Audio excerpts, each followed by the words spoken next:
દર્શક મિત્રો, ફૂલછાપ ડિજિટલમાં ફરી એકવાર આપનું સ્વાગત છે।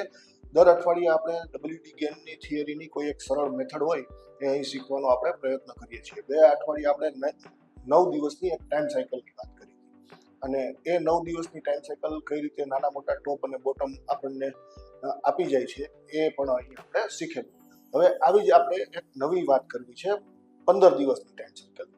15 દિવસની ટાઈમ સાયકલ એકચ્યુઅલમાં શું છે? જો વૈદિક એસ્ટ્રોલોજી એટલે કે જ્યોતિષ પ્રમાણે જોવામાં આવે તો ચંદ્ર જે રીતે અમાસ અને પૂનમ વચ્ચેનો જે ટાઈમ ડ્યુરેશન કાઢે છે આશરે 15 દિવસ જેવો હોય છે।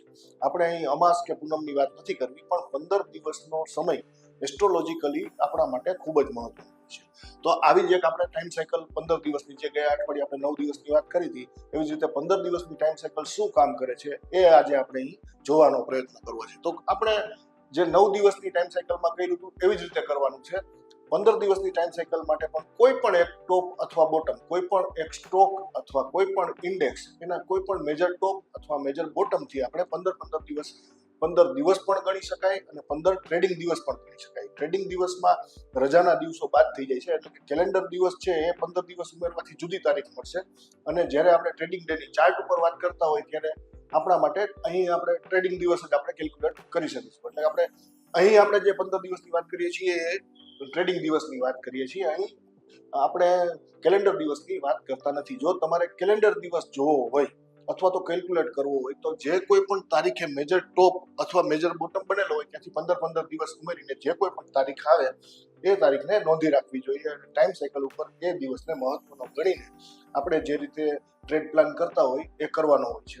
અહીં આપણે આ ટોપને લેવો છે, આ ટોપથી આપણે 15 દિવસ કેલ્ક્યુલેટ કરવા છે, તો આપણે સૌથી પહેલા ત્યાંથી 15 દિવસ ગણી લેશું। આ ટોપથી 15 દિવસે બજારમાં શું થયું હતું?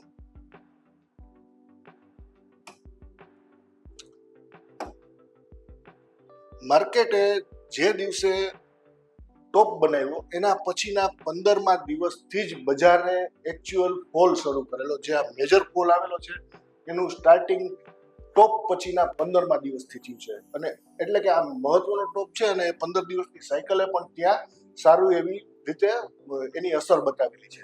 તો હવે પછીના આગળના દિવસોમાં 15 દિવસે શું થયું છે, 15 ટ્રેડિંગ દિવસે શું થયું છે એ આપણે અહીં જોઈએ। તો આ દિવસથી આપણે લાઈન પ્લોટ કરશું ટાઈમ સાયકલની ટોપથી।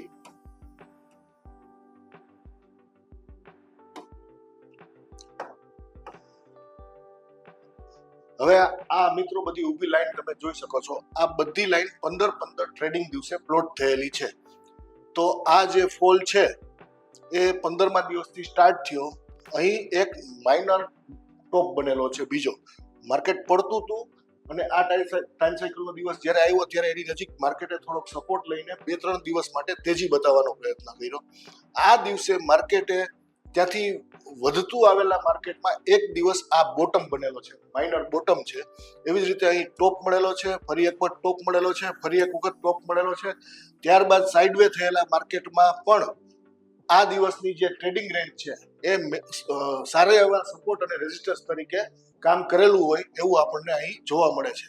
અને મજાની વાત એ છે કે ગયા શુક્રવારનો દિવસ પણ એ ટાઈમ સાયકલ ઉપર ઇમ્પોર્ટન્ટ હતો, એટલે કે આ દિવસે ટોપ અથવા બોટમ બની જાય એવી પૂરેપૂરી શક્યતા હતી। એટલે આપણે જે સમીક્ષામાં જોયેલું શેર બજારની કે આ દિવસ ઇમ્પોર્ટન્ટ છે અને એ દિવસે ડોજી કેન્ડલ બનેલી છે, તો આ દિવસને જરા પણ હળવાશથી લેવો જોઈએ નહીં। આવી જ રીતે 15 દિવસની ટાઈમ સાયકલમાં આગળના દિવસો પણ કયા ઇમ્પોર્ટન્ટ થાય છે એ આપણે તારીખ ચાર્ટ ઉપર જોઈ શકીએ। એટલે આ 15 દિવસની ટાઈમ સાયકલની વાત થઈ। ટાઈમ સાયકલ પછી માર્કેટ રિવર્સ જ કરશે એવી કોઈ ધારણા બાંધવાની જરૂર નથી। ટાઈમ સાયકલનો જે દિવસ આવે એ દિવસને આપણે ટાઈમ સપોર્ટ અને ટાઈમ રેઝિસ્ટન્સ ગણી શકીએ। એ દિવસે માર્કેટમાં જે કેન્ડલ બની હોય એનો હાઈ અને લો માર્ક કરી રાખવો જોઈએ। એ કમસે કમ 15 દિવસ તો સારા એવા સપોર્ટ અને રેઝિસ્ટન્સ તરીકે કામ કરશે, એ યાદ રાખીને આપણા ટ્રેડ પ્લાન કરવા જોઈએ। તો મિત્રો આપણે આ વધુ એક સાવ સરળ પદ્ધતિ અહીં શીખી છે। 15 દિવસની આવતા અઠવાડિયે આપણે ફરીથી કોઈ નવી એક પદ્ધતિ લઈને અહીં આવશું। ત્યાં સુધી તમે ફૂલછાપ ડિજિટલની તમામ ચેનલો ઇન્સ્ટાગ્રામ, ફેસબુક અને યુટ્યુબ ઉપર જોતા રહો। અમારા વિડીયોઝને લાઇક, શેર અને સબસ્ક્રાઇબ કરતા રહો। Thank you.